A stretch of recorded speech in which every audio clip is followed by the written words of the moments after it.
Hey there, I'm Sarah McLaughlin. Thanks for joining me on the Chaos to Calm podcast, a podcast designed for women over 40 who think that changing hormones might be messing with their mood, metabolism, and energy, and want to change that in a healthy, sustainable, and permanent way. Each episode will explore topics related to health and wellness for women in their 40s, like what the heck is happening to your hormones, what to do about it with nutrition, lifestyle, and stress management, and inspiring conversations with guests sharing their insights and tips on how to live your best life in your 40s and beyond. So, if you're feeling like you're in the midst of a hormonal storm and don't want perimenopause to be horrific, then join me on Chaos to Calm as I share with you how to make it to menopause without it wrecking your relationships and life. Hello and welcome to Chaos to Calm podcast, episode number 19, where we are continuing our journey and unraveling the mysteries or the issues in perimenopause so that you can navigate this phase of life and it not be horrific. I am your host, Sarah, the perimenopause naturopath, and today I'm really excited to be diving into a hot topic, and that is the trend of using drugs like Ozempic for weight loss. So we are going beyond the buzz and exploring the truth behind Ozempic and does it make for sustainable weight loss? Let's dive in. So before we get started, let's understand exactly what Ozempic and drugs like it, because there are others on the market now, and in America there's some specifically made for weight loss that aren't diabetic drugs. So yes, Ozempic is on label is a prescription drug primarily used for the treatment of type 2 diabetes, and it has gained so much popularity as a weight loss aid that now it's becoming harder for diabetics to get, and we're often seeing shortages of it here in Australia. So I want to talk you through how it works. I think it's really important that you always understand how something that you're taking or something that you're doing or using, how it works. Makes it easier for you to stick with things when you understand how they work, but it also helps you make informed consent around what you're doing. So, Ozempic belongs to a class of medications called GLP-1 receptor agonists. So it's a semaglutide injection. It is and comes in different size doses there. So it works by mimicking the action of a hormone in your body called glucagon-like peptide 1.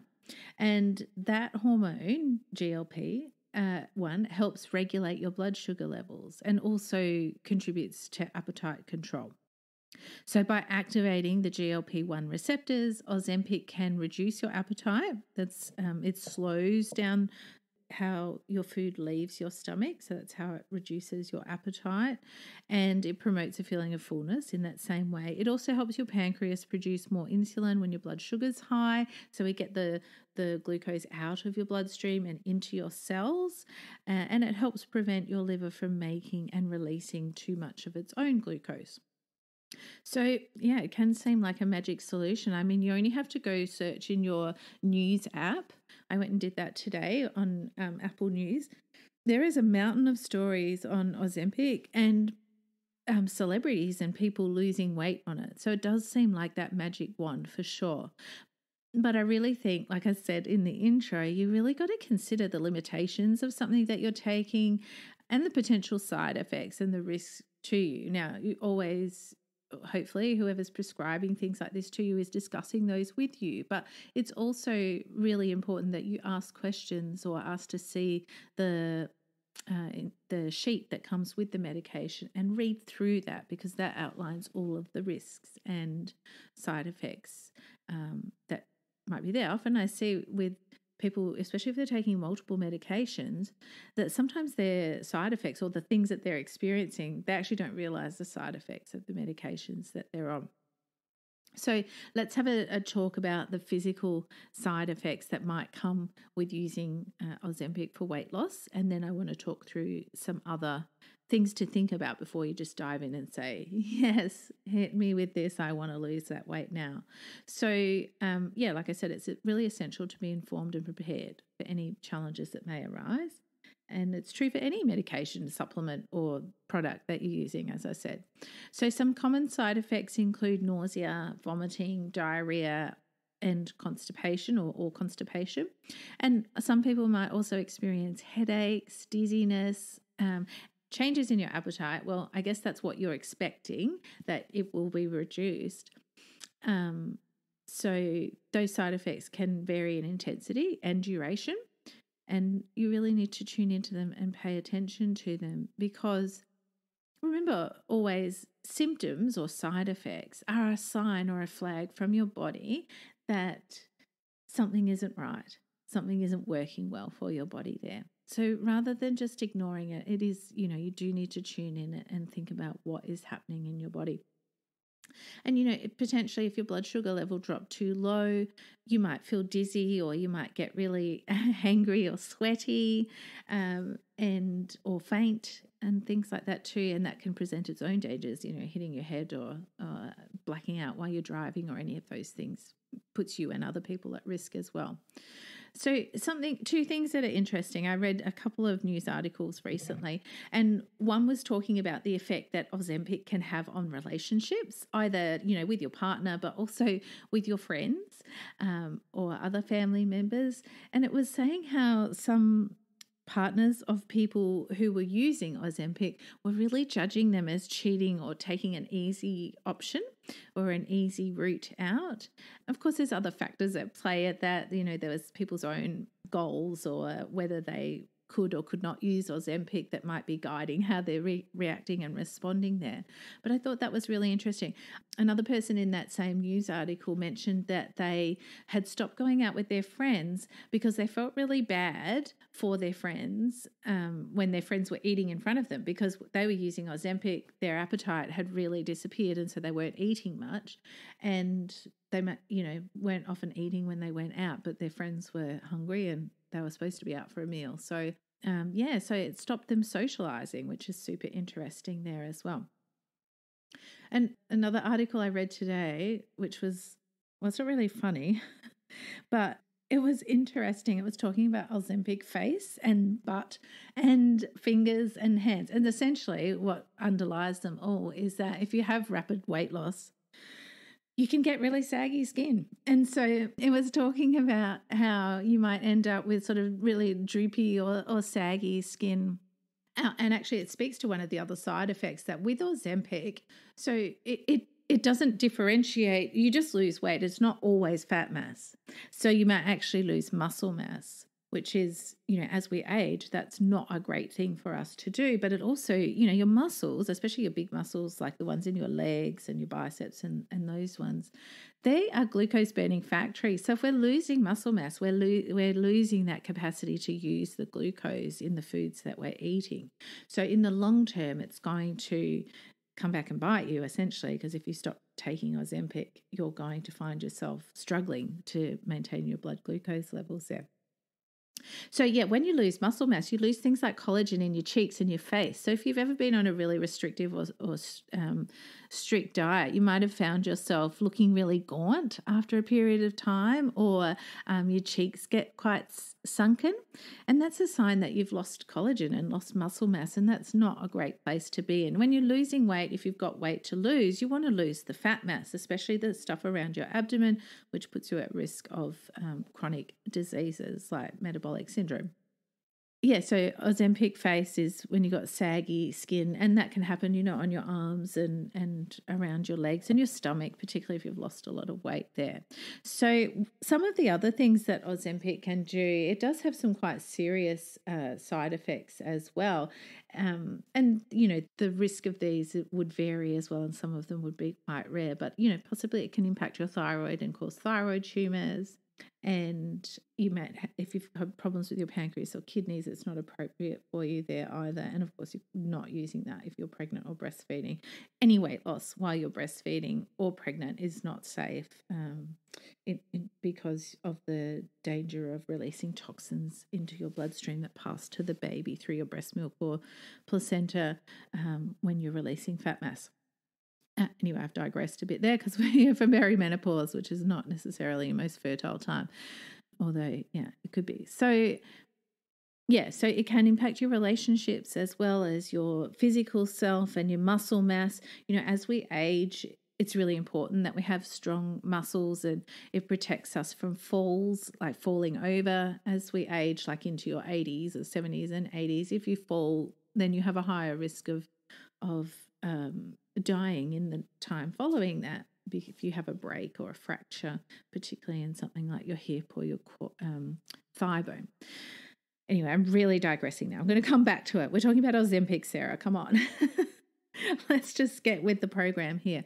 So, I was just really blown away by that. I'd not really even thought about how it might impact someone and their relationships. So it's really interesting. Yeah. And so the biggest thing from my perspective too is if you don't have an appetite and you're not eating, you're not going to get the nutrients that your body needs to nourish it and support it. So I think there's a really real risk of nutrient deficiencies or insufficiencies, and that can have a flow-on effect to developing other diseases or illnesses, or impacting your immune system and maybe developing autoimmune conditions and your brain function and memory and concentration and all those sorts of things as well. So it seems like, like a magic wand and a great kind of fix. But I really encourage you to think about all of these sorts of things that I've brought up and looking after your body. Now, the other big thing I want to say as well is that Ozempic and weight loss drugs like it, even, using things like shakes and other pills as weight loss or meal replacement stuff, they're not long-term solutions for weight loss or weight management. They don't teach you how to eat. They don't teach you how to eat to support and nourish your body. They don't address your underlying habits and behaviors. They don't address underlying drivers of your weight gain, whether it's hormones, your thyroid, your female hormones, blood glucose, insulin. They don't address any of that. So when you stop taking the meal replacement shake or whatever, or you stop using Ozempic, what's going to happen then? You go straight back. Well, you may even still just be doing the same behaviors and eating in the same way, and you're going to go back to gaining weight and be right back where you were. So you get that real yo-yo effect. You need something more than that that's going to give you long-term results, because quick fixes like Ozempic, like meal replacements, other things like that, they might provide you with results, but those results are temporary. And they often fall short that when it comes to sustainable or maintainable weight loss. So, yeah, like what quick fixes have you tried? Like I've never tried shakes or meal replacements. I will say that, because it doesn't appeal to me. I just like to eat my dinner or eat my lunch or whatever. So, yeah, have you ever used any shakes or diet pills or medications to speed up your weight loss process? I'd love to know if you've used any and what your experience was. As I think sharing our experiences, particularly if they're not necessarily successful weight loss, or if you've then rebounded and regained the weight, it's really important for people to hear those stories and balance out the magical panacea that we're searching for. So I think I want you to know that it's crucial to understand that true and lasting change, it requires a holistic approach. So let's explore some more why relying solely on Ozempic or some other kind of meal replacement or drug might not be the best choice for you in the long term. So when it comes to achieving sustainable weight loss, a holistic approach is key. Like I've touched on it a bit already. What does this mean? Well, it means addressing not just what you eat. Sometimes the food's the easy bit. It is for my clients. They get a personalized nutrition plan. They literally know what to eat. It tells them, you eat all these things, you'll be great. But your lifestyle, your behaviors, underlying drivers like your thyroid or your insulin and blood sugar levels and iron levels, vitamin D, there's so much that impacts your weight metabolism. And yes, behaviors, habits, all those sorts of things, the environment that you're in as well. So I'm going to go through some quick tips on how to look or have that holistic approach to managing your weight. Now I'm going to give you some actionable tips. that'll help you with your goals and prioritizing your long-term health and happiness. Because I think that's really important. In the short term, yeah, you might want to fit into a dress for someone's wedding in a few months' time, or your major birthday, your 50th or 40th or whatever it is. But in the long term, if you invest in your health and your happiness, your body will thank you for it. And you get to enjoy life and do life and eat the foods and drink the things without that sense of deprivation or missing out. That is entirely possible. It is possible to lose weight and not miss out on life, not feel deprived, and not miss out on the celebrations. So first and foremost, think of food as medicine. Focus on incorporating those whole foods into your diet, foods that are rich in nutrients and support your body's overall well-being, because nourishing your body, it goes way beyond calories. In fact, I've mentioned it before, calories is such a dodgy way to think about food, and it's such old science, hasn't changed since like the early 1900s, like 1900. It's just not valid and suitable. You really got to think about providing the right fuel for optimal health. And if you want help with that, that's something I love doing for my clients, is helping them with their personalized nutrition plans. But you can also go and download the freebie on my website. It's on my podcast site as well. So you can find that at www.chaos2calmpodcast.com. That's the balanced meal formula guide that I've got there.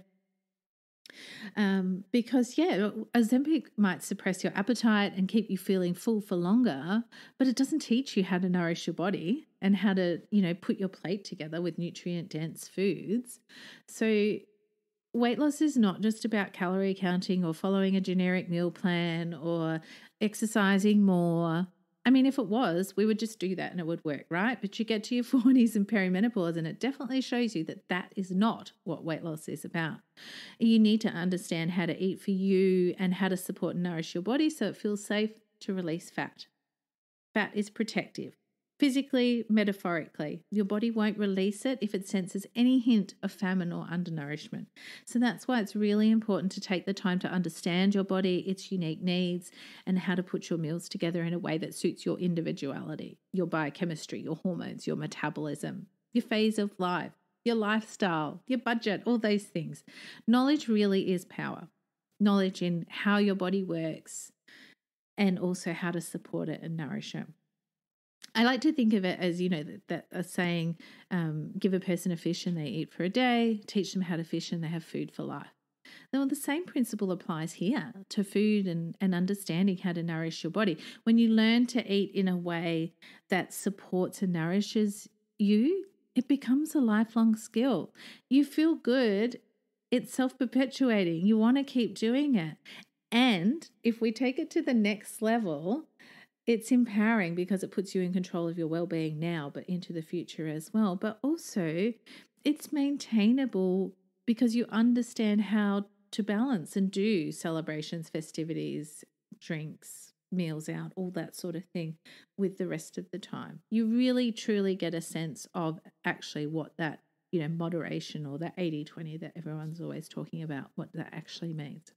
So I think when you work with a naturopath or a nutritionist, especially one who does blood tests to assess what's happening in your biochemistry, your physiology, you can really learn that skill. And it is a skill, how to create meals that cater to your body's needs and optimize your nutrient balance, your hormone balance, and will support your body to release any excess fat mass. You benefit, obviously, in terms of body composition, but you'll also benefit from better, more consistent energy, mood, and hormone balance now and ongoing. And I think the important part of that as well is that learning what to eat. It's how to eat, learning how to eat to balance your blood glucose levels and keep your insulin in a nice, healthy range so it's not going too high so that you are not in fat storage mode. And that's what I really want. I want all women to have that knowledge. I want them to have that understanding of their bodies. It's what I strive to teach my clients. It's what I like. And it's why I'm doing this podcast, so I can teach you in some way as well. I want you to be able to listen to your bodies and interpret what it needs and honor that need as well. Make informed choices that's going to support your health as well as your weight management goals there as well. Next tip, I want you to pay attention to your lifestyle factors. So move your body, but stress management techniques. I talk about that all the time. Quality sleep, like seriously, the fundamentals: sleep, water, some sunshine, moving your body. They're all crucial components. But when I say moving your body, I want you to find something that you enjoy, whether it's walking, yoga, dancing, whatever, something that brings you joy, so that it's not just another chore to have on your to-do list. Now, it's also really essential to address emotional and psychological aspects of weight management. Emotional eating, self-sabotaging behaviors, stress will exacerbate that cravings, emotional eating and self-sabotage, and they will impact your weight. So this, I think, is bigger than just, sometimes doing it on your own is hard because we're not objective. So I really encourage you to seek support from a naturopath or a nutritionist who's also a life or a health coach like me and is really equipped to help you identify and overcome those challenges. Are you aware of the challenges you face when it comes to making sustainable changes to eating habits? Do you even know how you get in your own way? I'd love to know what they are for you. Please do share them with me, what you think your challenges might be or what your roadblock or obstacle is. Most often when I ask women that question, they usually say that either they don't know what to eat or what to do, or themselves is their biggest obstacle. So quick fixes like Ozempic, they might promise you a shortcut, but the truth is that long-term weight management, long-term health really requires a comprehensive, a holistic approach that is personalized to you, your biochemistry, your phase of life, and more. So as you embark on that journey, especially in perimenopause, remember it's not just about suppressing your appetite or cutting your calories or those quick fixes. You deserve better. You really do. You and your body deserve better. Your body has carried you through so much in this life already, and you've still got so much more life to live. So do you want to live it being restricted or worrying about, your size or your shape or fitting into a dress for a birthday or whatever? Or would you rather learn about how to work with your body and support it and nourish it and love it in the way that you both deserve, you and your body, so that it feels nourished and supported and strong and capable of carrying you through the next 40 or 50 years of your life as well? I know that's what I want. Like everything that I do these days is designed to be getting me a strong and capable old lady body. When I'm an old woman, I still want to be strong and I want to be mobile. And that's what I'm choosing now, is by, eating the foods that work well for me and working out that balance for myself, how to nourish and support my body so that I will be a strong old woman. So that wraps up today's episode on the truth about Ozempic for weight loss. Remember, quick fixes don't work in the long term. You really deserve to prioritize yourself and your health and your well-being, and embracing a holistic approach to yourself and your weight and weight loss, if that's what you desire, is imperative, I think. So thank you so much for joining me today on Chaos to Calm podcast. And just remember, you do have the power to transform your relationship with food and your body and your perimenopause experience. It's never too late, never ever too late to benefit from changing things up or having a different, taking a different course of action there. Thank you for sharing your time with me today. It's so appreciated. And if you did enjoy this episode, you found it useful, please don't forget to subscribe to Chaos to Calm. And also share it with a friend who may find it helpful. And until next time, stay healthy and nourished and informed.